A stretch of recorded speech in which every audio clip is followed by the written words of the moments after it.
Live stream.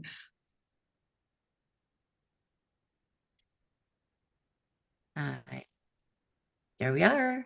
We are live. Yay! Welcome to Friday. Welcome to Carrie. This is the Rebel Roundtable. Friday morning fun on a Good Friday.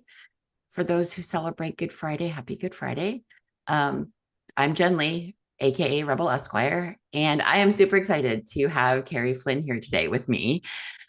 What both of our children's are, they're all home. So if they walk in, they'll be here. But Carrie's here to talk about one of lawyers' least favorite, but should be their favorite topic of lead generation. And Yeah. Carrie owns Virtual Simplicity LLC out of Florida, right? Yep. Central Yep. Florida, Okay. Very good. Cool. Well, Orlando. welcome. Thank you for being here. Thank you. Yeah, I live just like this is Orlando right there. Right.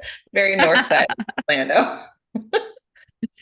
Very good. Well, that sounds warmer than North Dakota, which is where I'm at Oh, right yeah. now. So. Oh yeah, we're hot here already, but it's okay because we're gonna get our how you guys have like really cold winters. We're about to get our like really hot season in the next like 5 months or so. So we get ours, just Very. not at the same time. It just comes at different times. Yeah. That's right. So tell us a little about you and your company and just background.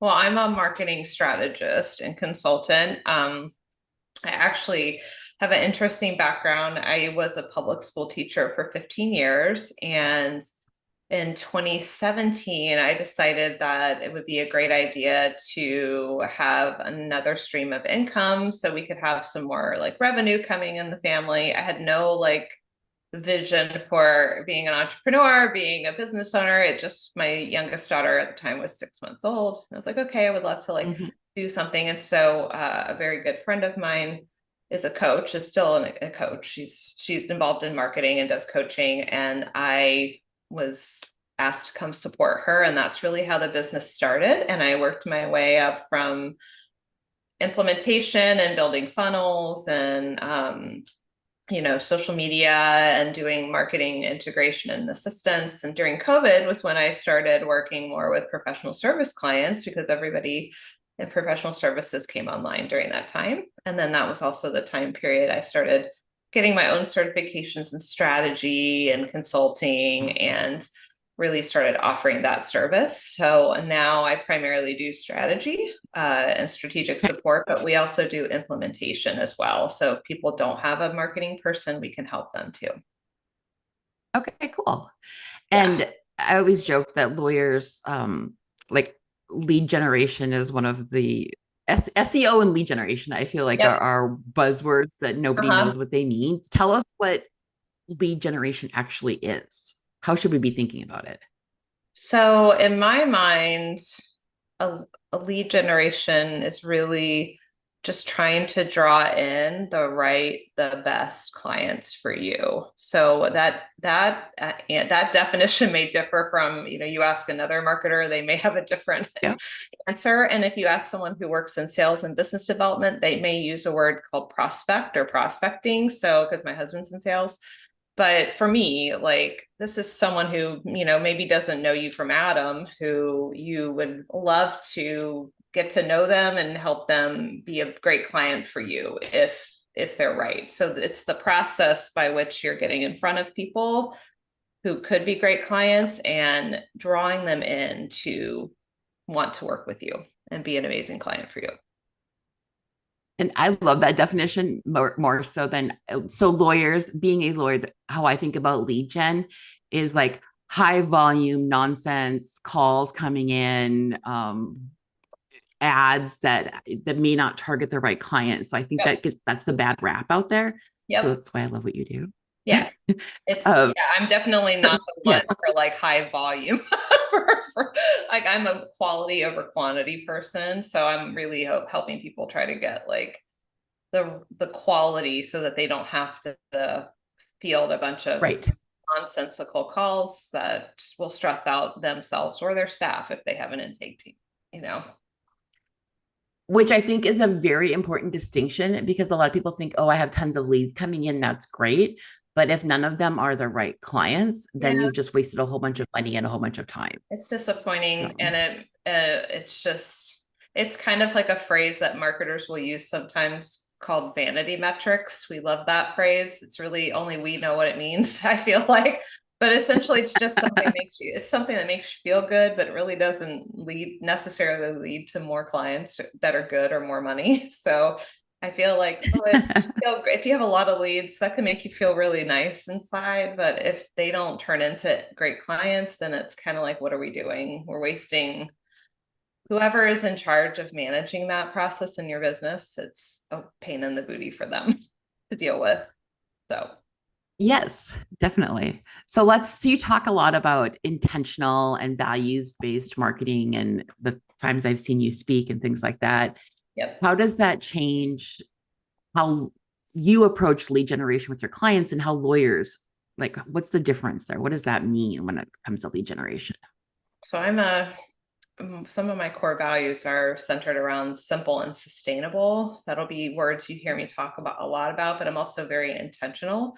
So what I want is I approach it from an aspect of really deeply understanding who your best client, or sometimes there's multiple, again, a word that marketers like to use, avatars. Like sometimes you might have a few people that are great potential clients for you because you might have tiered services, for example. But for the most part, we all need to really understand like who is that person, because we want to be able to talk to them intentionally in a way that speaks to their fears, their problems, their concerns, but also speaks to their desires, where they want to be, what are their goals. And that is really intentional marketing, in my opinion. What I find Okay. with not just attorneys, but people in professional services in general, so I'm not going to knock attorneys Yeah. only, is that You you're can. not trained in law school, you're not trained in college, you're not trained in whatever you're not trained to think about what it means to run a business. Sometimes that's not, you're not being taught that in law school. So you're just hitting the ground running if you're starting your firm or if you're growing your firm, and you're just trying to throw stuff out there and see what sticks, or you're looking to a firm that is similar to yours that maybe is more successful and you're trying to copy what works for them. The Right. issue with that, in my opinion, is that you're not really taking the time. A lot of them aren't taking the time to really figure out what they want, who they want to work with, Mhm. until they've built a firm sometimes that is like burning them out, or Yeah. they're they're overwhelmed and they can't necessarily see a way to scale it in a way that works for them. Yeah. So they just haven't had the time to really stop and go, okay, what do I really want? Who do I want to work with? Until they've built a sometimes seven figures that we can really truly, I've seen people Yeah. get to that point, and sometimes it's six figures, and I'm always happy when I can catch them when they're at six figures, because then I can fix it a little before they go too far. So one of the online workshops I do talks about launching a law firm, and Ella Yajnik and I did an online course together a couple years ago. And the whole point of it was before you open your doors, Yep. stop thinking about opening up bank accounts and malpractice insurance and all those like checklist items, but Yeah. think about who do you want your clients to be and how do you want your client or your firm to run? Because exactly what you just said, you get to the point where you've built up to six figures, you're looking at hiring staff, and all of a sudden you're burnt out. You hate practicing law. And it's because the initial setup was not thought through Right. because we didn't get taught how to do it. And so I love that you're bringing that up. When And you it's not don't too know. late. So anyone who's still doing that, go back and talk to Carrie. It's For not too real, late that's to define that. honestly, I make everybody go through, even if they, I have a client right now, they're in the financial space, but they have excellent client avatars. And I still had them go through the process because I was like, let's talk, just talk through it again and make sure. So it can evolve. Like even if you haven't Yeah. really developed, your business will evolve over time, and maybe you want to make a shift. They wanted to add on a new service. They Mhm. hadn't really done a lot of work around thinking through that person necessarily. And so maybe you need to do that. So even if you have done that work, it's still important to go through that process, every few years or so to really make sure you're still on track for what you want. Yeah. And I think that's a good point. I'm always harping on constantly innovating and checking market to see what's going on, and with the Yeah, AI changes, all the things out there, you have to constantly be looking at those things. So absolutely. that's a very good. I feel like lead generation gets a bad rap with like buying lists and Yep. buying like mailing lists and things like that. It Mhm. doesn't usually work. Yeah. Why is that? Why do those kinds of it's not your target market, but what if you did get a targeted list? If you Does get it it, still work they just to still send a don't know out? you. That's the thing is like when you're doing, you have to keep in mind you have to keep in mind what I call the client or customer journey. That's not new Mm-hmm. information to people, and I didn't invent that, but you have to keep in mind that most of the people who are at, I'll consider the lead stage, they typically don't know you. Like they're at the awareness stage. So they have like just discovered you somewhere. Like, so they don't know, like, and trust you at all. Like that's not a thing that has developed. So, and for most high level services, that is a vital thing to get people to move from awareness to engage to buy or convert. Like Yeah. it's necessary for almost everybody. Um, Yeah. and so I find that with, and by the way, cold marketing, it does work. It's just a slower burn. And you need a Mm. good strategy in order to make it work. You can't, it's not going to necessarily like, oh, I'm just going to do this. And like, it's like Field of Dreams and they will come. I'm going to build it and they will come. Like maybe, but probably not. So like, that's what I find with folks is it's not necessarily bad to get lists because you might get into what one of my clients did where you do a strategic webinar when you're collaborative and then you get the email list from all the people that registered. You still need to warm them up. You still need to build the know, like, and trust. So I'm not opposed to it. I just think people are really hoping for the magic bullet to work ASAP. Mm-hmm. And in my experience, when building any business, that's a Yep. process that involves consistency and intentionality Yep. and not necessarily a magic bullet that's going to get you. I mean, look, if you go viral, I'm happy for you. That doesn't mean that you're going to turn like a bunch of clients over in 10 minutes. Yeah. It's what Yeah. you do with that that really matters, in my opinion. So I Very think true. people are just hoping that they can, it's just like weight loss or anything else. We're really hoping we can find something Mm-hmm. that will move quickly. But really it's consistency, which isn't as sexy to sell, I think, for me. So It's not. But if unfortunately, as it's and the thing lawyers, that really works is consistency. Oh, it's consistency for both yeah. weight loss and lead generation. But yes. Anything involving like a process that takes time. And I'm not a proponent of like massive weight loss or anything. That's just like the thing that popped Right. in my head as an example. But I see Right. that No, happen it's in the fine. health and wellness space a lot. So I'm like, no, well, might be great, but it probably truly lifelong, if you really want a long-term sustainable firm, consistency is really what's important because that'll help you get in front of the Yep. right people.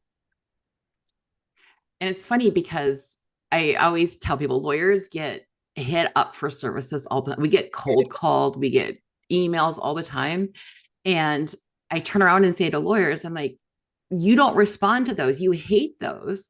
And so why would you go out and try to make that your only marketing Yeah. strategy that you have at all is those Yeah. cold emails that or phone calls or whatever. So Right. Agreed. I had I'm to not think opposed about to the client cold journey. emails or cold mailing if you have a good strategy. And so like maybe not sending like the same thing that some other Yeah. company does. Like perhaps you take a unique approach to it and that is what Yeah. works. I've seen people do really great with sending things in the mail because they're sending cards.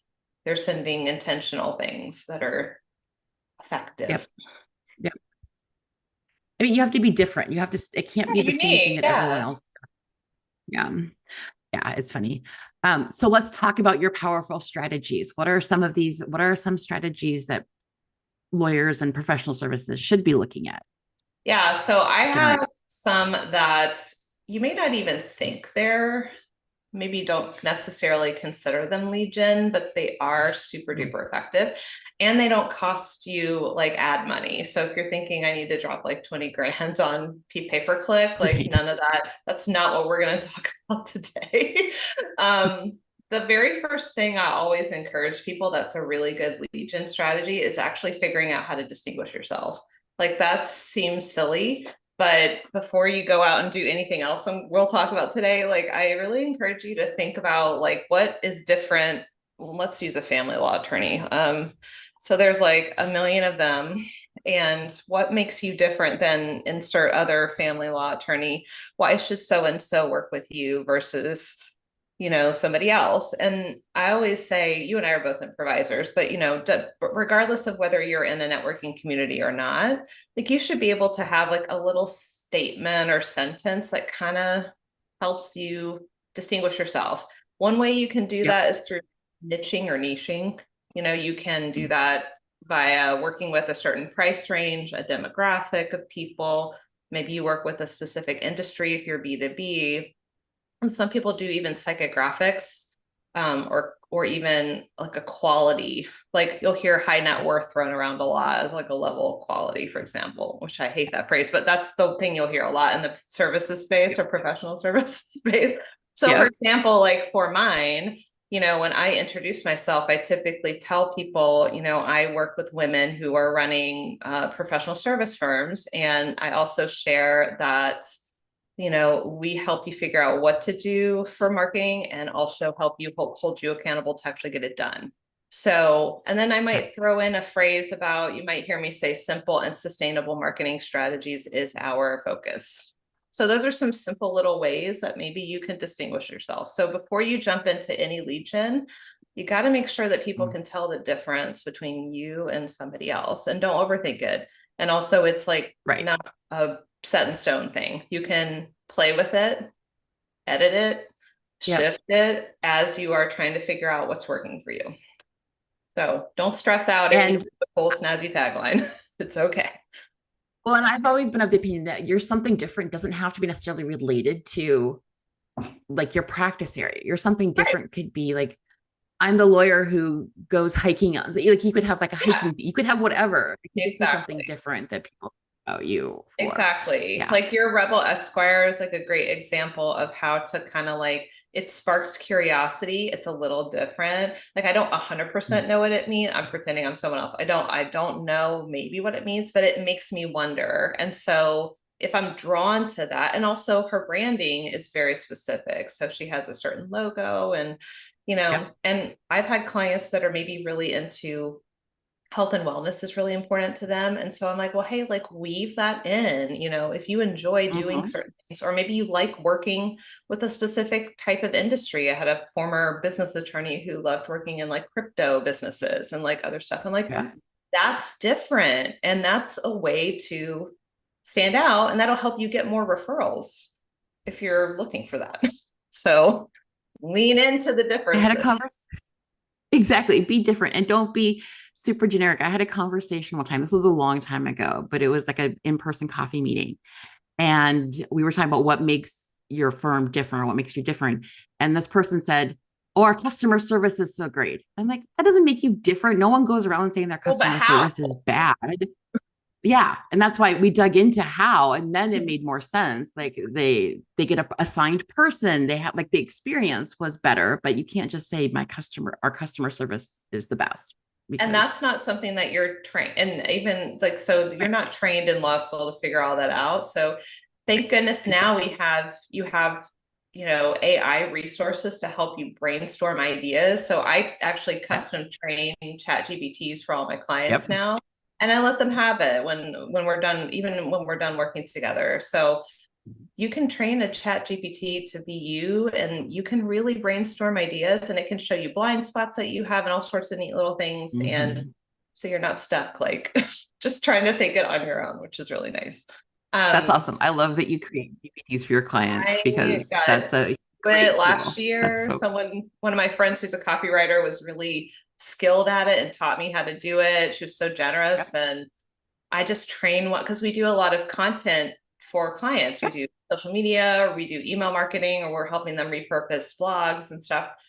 And so it just made sense to have it trained to specifically what they need. And then it really talks like them, which is really fun. But that's a whole nother conversation. Yeah, I mean, we could go off on so many Go tangents on here. and on about I'm trying AI to because, oh my gosh, 30 minutes at the most. Right. Yes. I would say my number Fun stuff. two. So after you figure that out, then there's some key things you can do. One of my favorite ones that I love to have people do for lead gen is strategic partnerships. That's one that I don't think attorneys really think about, as they're kind of necessarily, they might already be doing them and not even realize that how powerful of a lead generation strategy it is. And the reason why it's so awesome is because it's a one-to-many approach. You're not having to do one-to-one networking necessarily. You can partner up with someone who's a colleague of yours. It could be someone that is in your center of influence. Maybe they have a complementary service that your clients also need, but you're not competitive in any way. Yep. And there's a lot of ways to approach doing this. I've seen clients do collaborative webinars together, which are virtual or workshops. I've seen in-person events where they collaborate. I've also seen things where they're sharing podcast, being on each other's podcasts. But you can also go as far as, partnering services, which I have seen many people do. It's more formal, what we would call a joint venture. And that's great if you want to do that, but you don't have to. And why those are really great lead gen is it gets you in front of more people in new audiences without you having to go and pay for cold emails or buying a list. And you're just borrowing someone's audience and they're borrowing yours. The big thing with a strategic partnership or anything relationship marketing related, it needs to be a win-win for both parties. That's extremely important. Yes. So it can't be a win for you and not a win for the other person. So make sure you're choosing the right people to collaborate with, because both of you need to benefit. That's how it works better when that happens, I would say. And the other thing I've seen too with I love strategic partnerships. I've done a lot of them over the years, but make sure that the person you are partnering with is the same quality and value that you are. Just do some vetting, make sure that because you're putting your reputation up there with theirs, and it can work really well. But I've seen a couple of them go sideways with that. So make sure you trust them, you know them, you like them. It's just like you wouldn't want to send a referral of someone who you don't think they're doing good enough or right services. Is kind of that same level of thing. We don't want and so that's just my 2 cents on that. But I think it's my favorite one for 2025 so far. And I've really encouraged, and I have a client who has really leaned into that. She's an M&A attorney, and it has just done so well for her. She grew her email list by a lot last year, leaning into that. And she also, her business doubled. And part of that reason it doubled is because of all of her partnerships she was doing with people. So cannot encourage you to do that one enough. I'm on the same page as you. I have a bankruptcy business lab that I do with bankruptcy attorneys. That's like a monthly mastermind. And the third month, so May, June, July, is going to be strategic partnerships and how you set those up and that kind of thing, just because it's such a underused tool out there. So I love that you brought that up as your second strategy off the top. It's a sneaky lead gen strategy that people don't think is lead gen. And I'm like, this is really good lead gen. Are you kidding me? And it's a good visibility. What else do you have? The other one I love, which may scare some of you if you're a little introverted or you're shy, but I still want to encourage you to do it, is look at the option of doing some type of speaking opportunities, or conversely podcast guesting. So I kind of partner both of those. So if you're a little more shy, you're not quite sure about speaking, you can start with podcast guesting, which is excellent. But I would encourage you, similar to how strategic partnerships are kind of a one-to-many approach, this is another lead generation tool that is a one-to-many approach. The thing that I love about getting yourself on panels or speaking on short or roundtables or short speaking engagements, or even on podcast guesting, is it does kind of really boost your authority. It's like an automatic authority booster for you. It positions you as a thought leader and an expert almost immediately, which is a lot faster than when you're just trying to do that on social media, or you're trying to do it via one-to-one networking or email marketing. It's a lot faster. And it just, people assume automatically that you're this like genius person in your topic area. And I've gotten a lot of cool leads and cool relationships that have come my way just by speaking like 10 minutes at a networking Yep. meeting. Like it doesn't take Yep. much. I'm not talking like keynote. I'm not asking for a 2 hour keynote here. I'm saying like it could be 10 minutes and you'd be surprised how many leads you can get out of it. It's really cool. And podcast guesting I is totally, yeah, I totally agree with you. And I think everyone should be prepared in their back pocket with like a 10-minute, 20-minute, 30-minute Yep. of like an interesting thing they can talk about. Because if Yes. someone asks you to speak, you should say yes and figure it out. Mhm. Um, That's how I that's developed just my, this topic we're talking yeah. about right now. I literally Yep. developed out of like a 10-minute thing. And then I got asked to do something for like maybe 30 minutes. And so I just developed it more. And now I've been invited in October to do an hour. And so we're going to develop it even more. So I say like short, medium, long is Yep. nice to have. And I asked my clients, I'm like, give me a couple topics that you could do 10 minutes, 30, 60 minutes, 5 key Mm-hmm. takeaways. You can add to them. You can develop it. You can linger on a slide for however long, whatever you need to do. Right. Right. That's my advice. Yeah. Bonus points with this. But it's so funny. Sorry. It's No, so you're funny to me, good. lawyers, they won't do that because they don't have it all prepared. Like they'll tell me a month is they don't have time to prepare a 10-minute talk and it's like a month out. I give them Oh, a month notice. I'm like, no, no, you have to be able to you don't talk have an about excuse anymore because of AI. So it. you could literally take your idea. If you use ChatGPT, you can actually voice memo into it now. You don't even have to type Yeah. Yes. anymore. If you're like, oh, I have this topic I want to talk about. Hey, Mhm. can you prepare me like a quick outline of blah, blah, blah for X minutes? It will Yep. do that for you. And Yep. then you can take it from there. But I have clients that are the same. Mine are the same way. They're like, I need to be fully prepared. I'm like, I need you to understand that 80%'s fine. No one cares. And no one's going to think you're not good enough if it's not perfect. But Right. really, truly, just so you guys know, it's like exercise. I'm using the health and wellness thing. It's like exercising with weights. Like you need the reps to get better. So the more you do it, the more confident you're going to be, which is, I know, again, as I said earlier, maybe a little scary and a little frustrating for those of you who are a little nervous about this one, but it's really my clients that do it, that are comfortable doing it. It just, you'd be so surprised how quickly they get great leads or get great strategic partnerships out of it or referral partners. Like it really Yep. does broaden your lead gen, believe it or not, It in a does. very fast way. So That's how I I'm, built my law. Yeah. yes, if you're, Yeah. even if you're nervous, I'm introverted. Yes, me too. I'm not a sales, my husband's in sales. I'm not the sales lady, but I'm comfortable talking to people. So I just ran with that.